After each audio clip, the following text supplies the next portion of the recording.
maamulka iyo bulshada deegaanka Jilablahayree ee waqooyi bari gobolka Mudug ayaa walaac xoogan ka muujiyay biyari la soo diristay kadib markii uu jabay ceel biyoodkii dadka deegaanka ay biyaha ka heli jireen. gudoomiyaha deegaanka Jilablahayree Cali Axmed Jaamac Dhagacade ayaa sheegay in xilligaani deegaanku uu wajahayo biyo la'aan kadib markii uu jabay ceelkii deegaankaasi isagoo dalbaday gurmad degdeg ah. motorkii Jilable wuu naga fadhiyaa dadkii waa ku baabay waa lagu aamay waa laga barakacay waxaan codsanaynaa si degdeg dadkaas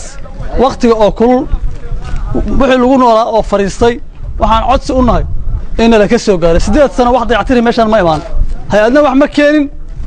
meel kale wax ugu ma imaan mana ahaan dadkan dad ay awood ahaan abaar bay soo mareen shirarka xataa ma daboolan karaan biyo waxa nagu sokaysa bitaale biyo nagu sokaysa biyo nooba dhawa ceel nooba dhawa deegaamada la fadhiyo waxa kamid ah xinda waco higlaale laba tuugo gubasoor furdabaqtiis intaas oo ku hareeraysan waa barakac. qaar kamid ah odayaasha waxgaradka deegaanka ayaa sheegay in xilligaani deegaanku uu wajahayo xaalad adag maadaama uu meesha ka baxay ceel biyoodkii ay deegaanku biyaha ka heli jireen waxayna codsadeen in xaaladaasi si degdeg ah looga jawaabo. waxaan joognaa wacaalka Jilable waxaana ka jira ayaa ka jira marka waxaan codsanaynaa cid kasta oo ku shaqo leh iyo cid aan ku shaqo lahaynba in gacan laga geysto haday tahay galmudug haday tahay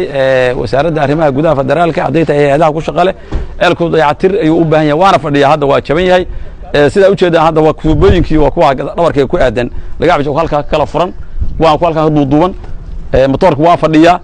marka amartiisa weeye amartiisa waxna waa wax waqti u baahan waxna waa amartiisa waa arintan ka hadlaynaa waa amartiisi deegaanka Jilable oo galabta aan joogno waxa ka jirta baan baa ka jira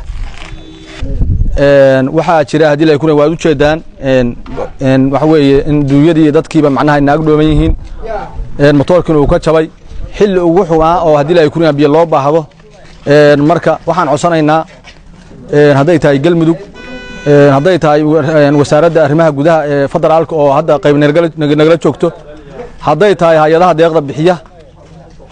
wax kasta hadii ay ku waxaan codsanaynaa galabtay meeshaas oonkaas ka jira oo dad iyo duunyaba leh oo xilligu uu muxuu hadii ay ku yahay galabta ay marayso waxaan codsanaynaa in la caawiyo. Saadaq Saciid Nuur Galmudug TV Gaalkacyo.